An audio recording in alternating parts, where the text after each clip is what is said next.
President Trump does not make these decisions in a vacuum. This decision to launch this operation was based on a cumulative effect of various direct threats that Iran posed to the United States of America, and the president's feeling based on fact that Iran does pose an imminent and direct threat to the United States of America.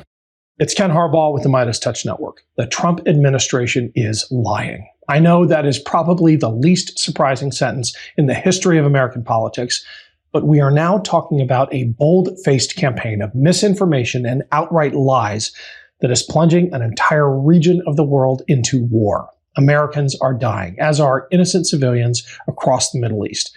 And the administration's claim that it had to do this because of imminent threats is false. I've spoken with Democrats in Congress who have seen the intel. We're going to hear directly from Senator Duckworth in a second, but here's Senator Mark Warner moments after leaving a classified briefing by the Trump administration. His anger at their conflicting rationales is apparent. Let's also be clear. I said before, I've said now, there was no imminent threat to the United States of America by the Iranians. There was a threat to Israel. If we equate a threat to Israel as the equivalent of an imminent threat to the United States, then we are in uncharted territory.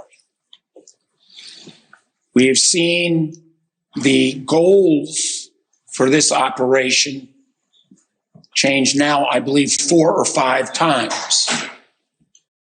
The most consequential decision a president can make is whether and when to send Americans to war.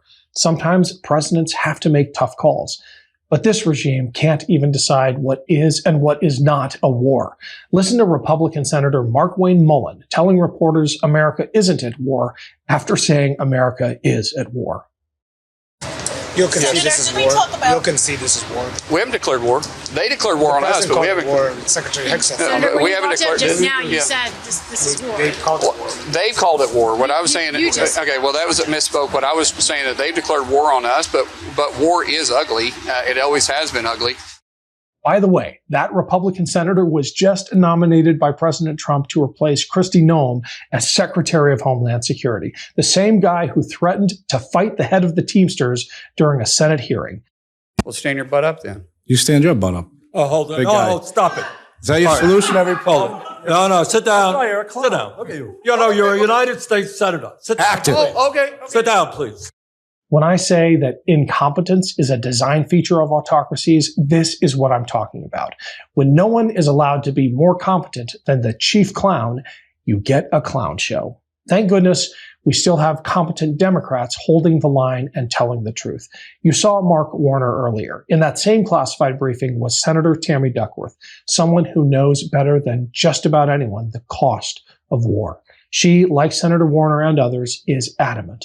The Trump administration is lying. Senator, thanks so much for making time. The administration has offered a dizzying list of competing rationales for the war in Iran, from regime change to taking out their nuclear capability, which we were assured was obliterated a few months ago, to apparently their election interference. The latest was an imminent threat from Iran, which seems to be the rationale that's intended to satisfy the constitutional requirement that they come to you, that they come to the Congress, unless they're responding to an imminent threat. Have you seen any indication that that is actually true? No, I have not. And in fact, what they said in the briefing we received yesterday, what I can share in an unclassified setting, was that we believe that Iran would attack U.S. assets should Iran come under attack first. So we attacked them first. So the preemption was based on our provocation. Well, right. Or someone else provocated them, or someone else. And then so they're saying that we know that they would have attacked us if somebody attacked them first. And they were and the administration was asked, well, did you ask somebody not to attack them? I mean, it was just crazy. Because again, and then in the same briefing, they said that they would support the democracy protesters and they would support the democracy movement. But then they also said, but we're going to do that by saying that we support them, not by putting boots on the ground or doing anything on the ground. So what are you going to do? Throw these democracy activists under the IRGC bus? What is going to happen here? That someone else, according to Secretary Rubio, was Israel.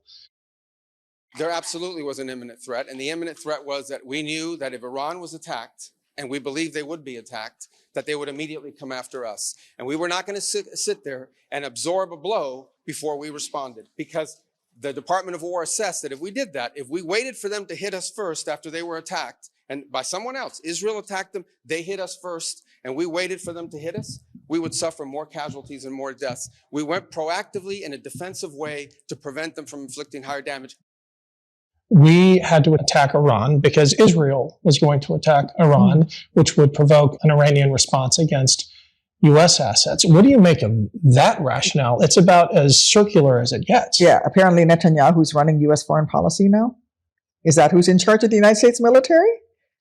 Delete Me makes it easy, quick, and safe to remove your personal data online at a time when surveillance and data breaches are common enough to make everyone vulnerable. Look, as someone with an active online presence, this is something I take seriously. My work puts me out there, and that means my personal information can be out there too. My address, my phone number, even information about my family. And that's not just uncomfortable, it's a real security risk. Because here's the truth. Data brokers are making money off your personal information. Your data is a commodity. Anyone on the web can buy your private details, and that can lead to identity theft, phishing attempts, or worse. That's why I use Delete Me. They go out and find that personal information that's been collected and sold, and they work to remove it. It's a simple way to take back control of your privacy. Take control of your data and keep your private life private by signing up for Delete Me. Now at a special discount for our listeners. Get 20% off your Delete Me plan when you go to joindeleteme.com/Ken and use promo code Ken at checkout. The only way to get 20% off is to go to joindeleteme.com/Ken and enter code Ken at checkout. That's joindeleteme.com/Ken, code Ken. It's Ken with a quick break to tell you about my Substack page, where you'll find bonus episodes and other exclusive content. And subscribing is a way to support this show directly without us having to rely on advertisers. For those of you who have signed up, thank you so much. It is growing harder and harder to rely on traditional media. Just look at what has happened over at CBS. So independent news is going to have to make up the gap. And if you believe in what we're trying to do here in the interviews and the commentary that this show brings you, please consider pitching in. It's free to sign up, and that itself is helpful because popular shows get recommended even more people. And if you're able to afford a paid subscription, they start at $8 a month. Every dollar goes back into what we're doing. Thanks for helping out. This is on Donald Trump. He cannot be laying this at the foot of anybody else. He is the commander-in-chief of the United States military. He made the decision to attack Iran. This is his war of choice. And he chose to do it without coming to the United States Congress and explaining why he needed to do it or justifying it. And when we asked him to come and say, what are the next steps? He could not answer that question. Well, that's what I want to get to, because the rationale for going to war is almost a secondary consideration now, given the fact that we have troops in harm's way. We've lost 6. We've lost 6 already, probably more by the time we're done talking. There are countless Iranian casualties, and there doesn't seem to be a plan. There does not seem to be a plan. And in the briefing yesterday, neither Secretary Rubio nor Pete Hegseth could articulate a plan for what the next steps were, other than more bombings. And so are we just going to keep bombing for the foreseeable future? And frankly, I am deeply concerned that this will at some point result in American troops being sent into the region. Because you see, they've created a power vacuum. Right. By killing Khamenei, they've created a power vacuum.